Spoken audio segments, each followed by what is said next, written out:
Hello friends, today we will discuss about in this video nucleus magnetic dipole moment। जैसा कि हमने last lectures में पढ़ चुका है और ये जानते भी हैं कि जो न्यूक्लियस का शेप होता है वो जनरली स्फेरिकल शेप होता है।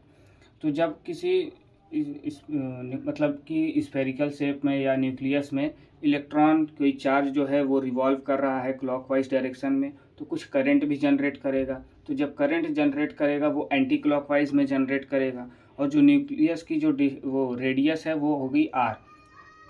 तो बस वही चीज़ें हम लोगों ने यहाँ कंस्ट्रक्ट किया है कि कोई इलेक्ट्रॉन है चार्ज पार्टिकल ई, वो रिवॉल्व कर रहा है क्लॉकवाइज डायरेक्शन में और कुछ करंट प्रोड्यूस करेगा एंटी क्लॉकवाइज डायरेक्शन में आई, चार्ज जो है जनरेट हो रहा है और ये डिस्टेंस हमारा न्यूक्लियस का जो है वो आर है।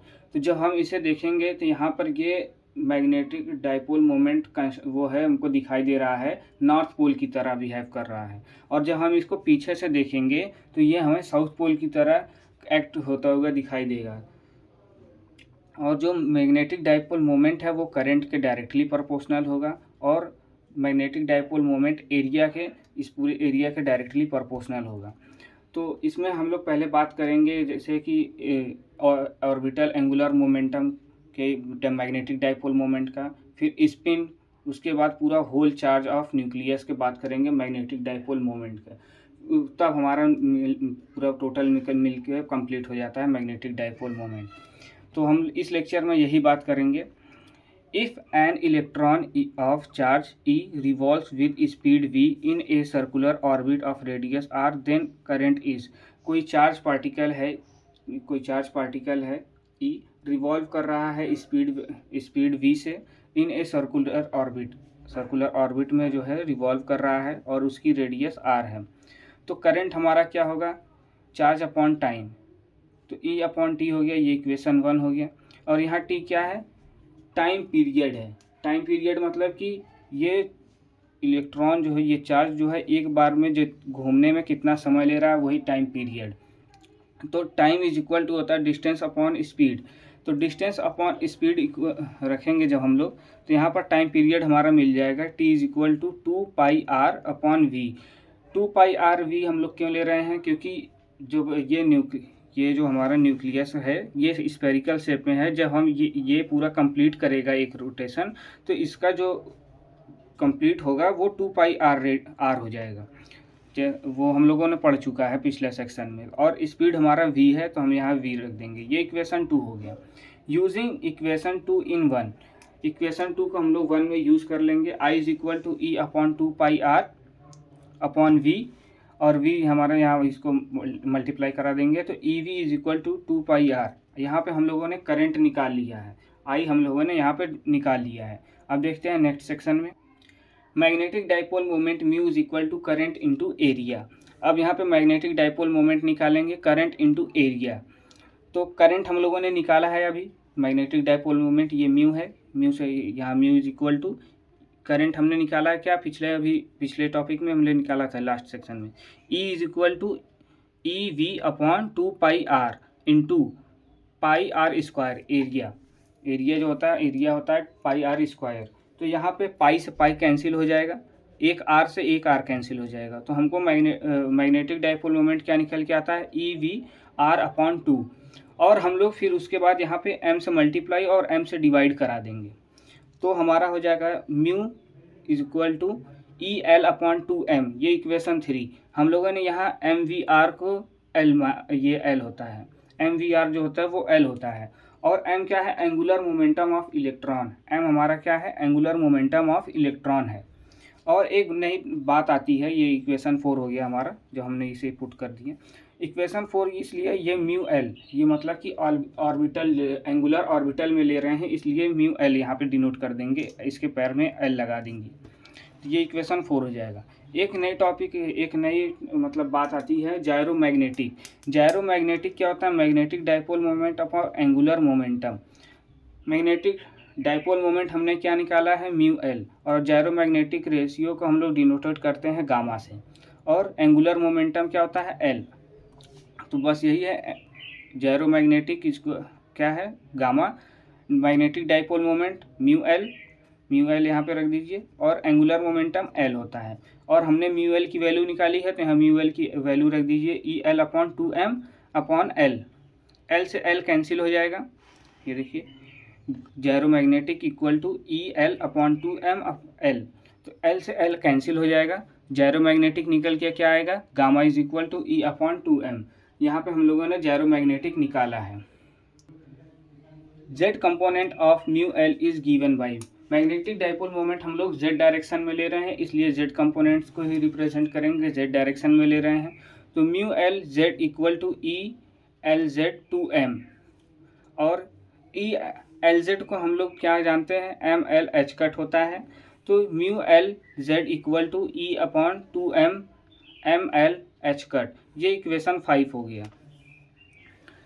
म्यू एल क्या है, मैग्नेटिक क्वांटम नंबर है, और m l magnetic quantum number है। एम एल की जो वैल्यू होती है वो माइनस एल प्लस 1 से लेकर के 0 बीच में आएगा प्लस एल तक होती है, और l is orbital angular momentum quantum number है। एल क्या है, ऑर्बिटल एंगुलर मोमेंटम है क्वांटम नंबर का। Mu l z equal to e h cut upon 2m m l, मतलब हमने h का जो है, ये जो h था इसको यहाँ मल्टीप्लाई करा दिया है, एम एल बाहर है, ये जो होता है इसलिए हम h का मल्टीप्लाई करेंगे क्योंकि ये पूरी कांस्टेंट वैल्यू है।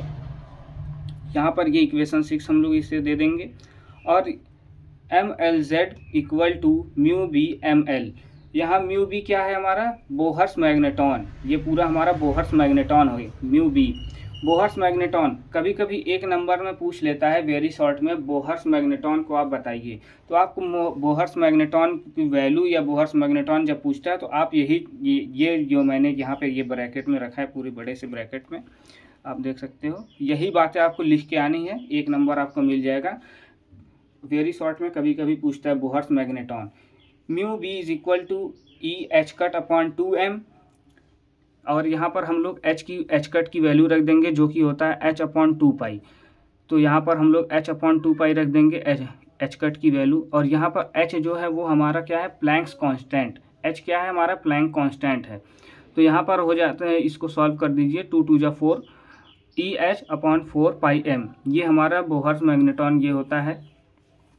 और जब हम लोग इसे सॉल्व करेंगे इसकी वैल्यू रखेंगे, और यहाँ पर अब हम लोग इसके सॉल्व करते हैं। Mu B is equal to E क्या है, चार्ज है, चार्ज ऑफ इलेक्ट्रॉन हम लोग रख देंगे 1.6 इंटू 10 की power -19 coulomb, into Planck constant की वैल्यू h, जो ये h है हमारा क्या है, प्लैंक कांस्टेंट की वैल्यू रखेंगे, और ये 4 अपॉन में इंटू ये पाई की वैल्यू रख देंगे 22/7 इंटू मास ऑफ इलेक्ट्रॉन, क्या है, मास ऑफ इलेक्ट्रॉन, एम हमारा क्या है, मास ऑफ इलेक्ट्रॉन है, यहाँ पर हम लोग मास ऑफ इलेक्ट्रॉन रखेंगे। जब हम इसे पूरा सॉल्व करेंगे तो सॉल्व करने के बाद हमारा आता है mu B is equal to 4.27 into 10 की पावर -24 एम्पियर मीटर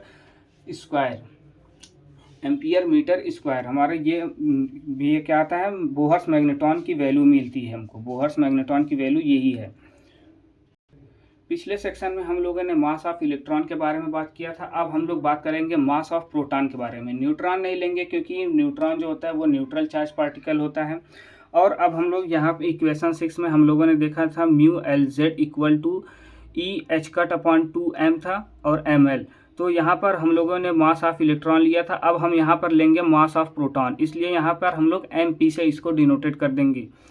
इक्वेशन 6 में ये है mu l z equal to mu n m l, जो हम लोगों ने यहाँ पे बोहर्स मैग्नेटॉन दिया था, अब ये हो गया हमारा न्यूक्लियस मैग्नेटॉन। क्या हो गया, nucleus magneton mu n is equal to e h cut upon 2m p, मतलब मास ऑफ प्रोटॉन, और यहाँ पर भी हम लोग h की वैल्यू रख देंगे h अपॉन 2 पाई, इसको फिर से मास ऑफ प्रोटॉन है ये mp।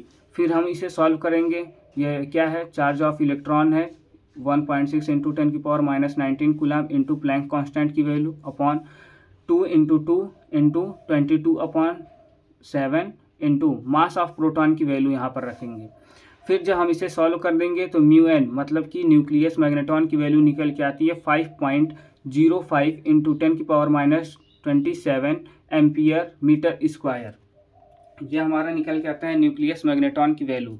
Magnetic dipole moment due to spin motion of proton, अब हम लोगों ने यहाँ पर हम लोगों ने क्या निकाला था, ऑर्बिटल मोशन से ऑर्बिटल मोशन का निकाला था। Magnetic dipole moment of orbital motion. अब हम लोग स्पिन मोशन का निकालेंगे। स्पिन मोशन का हम लोग जब निकालेंगे तो यहाँ पर mu s z equal to mu n m s, ये हो जाएगा हमारा स्पिन मोशन में। तो वेयर एम एस जो है ये हमारा पॉजिटिव होगा हाफ और निगेटिव हाफ होगा, क्योंकि ये जो होता है ये होता है फॉर्मियंस की कैटेगरी में। फॉर्मियंस की कैटेगरी में मतलब कि ये दो वैल्यू हमको देता है, प्लस हाफ माइनस हाफ में। और जायरोमैग्नेटिक हम लोगों ने पिछले सेक्शन में पढ़ा था, जायरोमैग्नेटिक को गामा से रिप्रेजेंट करते हैं। Gamma is equal to magnetic dipole moment of angular momentum. तो जब हम लोग यहाँ पे ये फॉर्मूला लगाएंगे जायरोमैग्नेटिक का, तो यहाँ पर हम लोग mu I, gamma is equal to mu I vector upon I vector, तो इसको यहाँ से मल्टीप्लाई करा दीजिए गामा और आई का, तो ये इक्वल हो जाएगा इसके, ठीक है। तो ये हमारा एक इसके इक्वल हो गया है। और म्यू वेक्टर आई जी क्या है हमारा, जी फैक्टर है। यहाँ पर एक कांस्टेंट लगाएंगे, ये जी फैक्टर, कांस्टेंट नहीं जी फैक्टर है, गामा आई वेक्टर। तो mu I vector equal to g e upon 2m p mass of proton I vector. तो ये हम लोगों ने यहाँ गामा की वैल्यू रख दी है, ये गामा की वैल्यू लास्ट सेक्शन में निकाले हैं, आप देख लीजिए। इन मैग्नीट्यूड, जब हम इसे मैग्नीट्यूड के फॉर्म में लिखेंगे तो हम लोग वेक्टर हटा देंगे, ये जो वेक्टर लगा हुआ है ये वेक्टर हटा देंगे मैग्नीट्यूड के फॉर्म में जब लिखेंगे। Mu I is equal to g e upon 2m p मतलब mass of proton, under root I plus 1 h cut. ये हमारा जो निकल के आता है यही है हमारा magnetic dipole moment of nucleus. आज के लेक्चर में यही करते हैं। वीडियो अगर आपको हेल्पफुल है तो आप इसे लाइक करिएगा, सब्सक्राइब करिएगा और अपने दोस्तों के साथ शेयर करिएगा। Thank you.